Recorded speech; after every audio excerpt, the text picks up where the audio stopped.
confidence is a huge part of being able to stand up, open your mouth, and take the risk of looking like a fool, but in the end, giving value to each of whoever your audience is. And in business, your audience might be a group this large. It could be larger, or it might only be one person.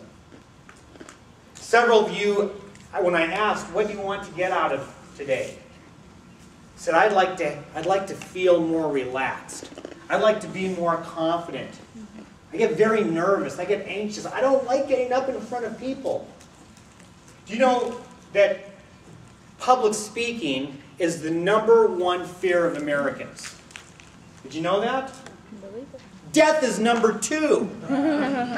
Death is #2. #3 is dying while speaking. I need another volunteer. Who's going to volunteer? See, I was hoping at this point there would be more hands going up when you realize that you're going to get something free out of this. Leanne, I am going to actually make you do something this time. Stand up, Leanne. Let's give Leanne a hand for standing up. I've been doing it for a couple of years now. Good. Leanne, are you a public speaker? I wouldn't necessarily qualify myself as that. Leanne, that was a yes or no question. Are you a public speaker? Sure, yes. You're right. And it's not because I kind of guided you down either yes or no. Help me out. Why would I say Leanne is a public speaker? Because you're always talking to the public. It just could be a different size audience. Thank you. You are always, you can sit down now, thanks Leanne. You're always talking, unless, and obviously by you being here, that means you don't stay in your house all day speaking to no one. At some point, you're going to get up, get out of your house, go to work, and speak to someone. You've been speaking in public here at least, probably all day, but at least since you've been here. The same principles that I use when I get up here and speak in front of this group are the same principles that you can take with you, whether you are going out for an interview, interviewing somebody else, in a sales presentation, a training. What are some of the ways that you do? I know some of those you said, some of you are trainers. What are some of the ways that you interact with others in any type of presentation in business? What works better? Me telling them as many statistics and facts about what you can learn from close calls, or telling that story? Which one do you think they pay more attention to? The story? Why? So you have an emotional connection to it.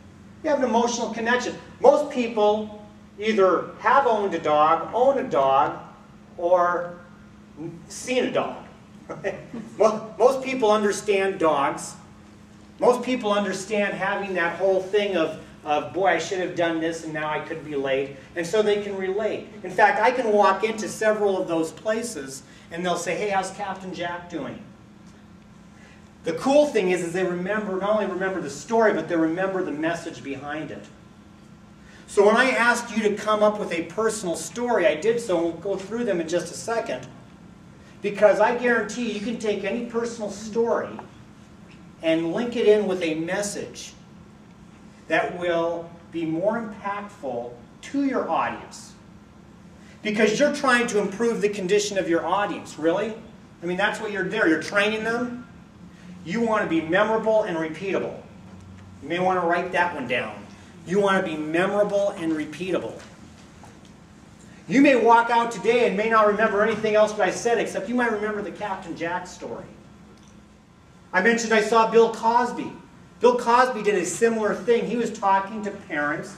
He was questioning parents who had kids in college. How many of you have had kids in college?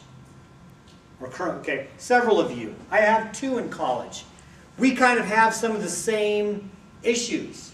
What are some of those issues with kids in college? Spending too much money. Tuition, number 1. Tuition, and mom and dad, I need some money. I need a car. I need, books. I've got girlfriend, boyfriend problem, whatever it is. Well, Bill Cosby's had that. He had all his kids go through college. He knows what some of the frustrations and challenges and humorous things are. So he can pick out anybody in any audience in any city in this country and do a similar routine. So how do you do that in business? Do you ever run into sales situations that are similar? Are any of the objections to a sales presentation the same? What are some of those objections? Cost too much. Cost too much. What else? Don't have the time. Don't have the time. Any other there's got to be more. I know there's more sales objections than that. One more. Inconvenience. Inconvenience.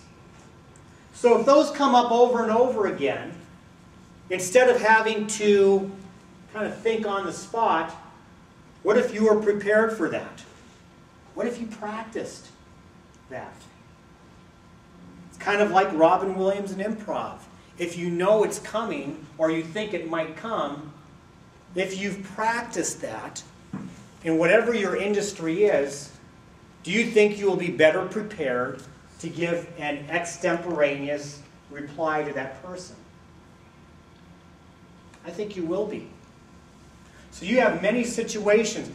You know, I come up here, I'm guessing that many of the questions you will have are the same ones I've had every time I've done this, and some of them have been. I may give a different story because some of the stories that I've given have only happened in the last couple of days, but I'm prepared for a number of different questions that might come up because I've heard them before.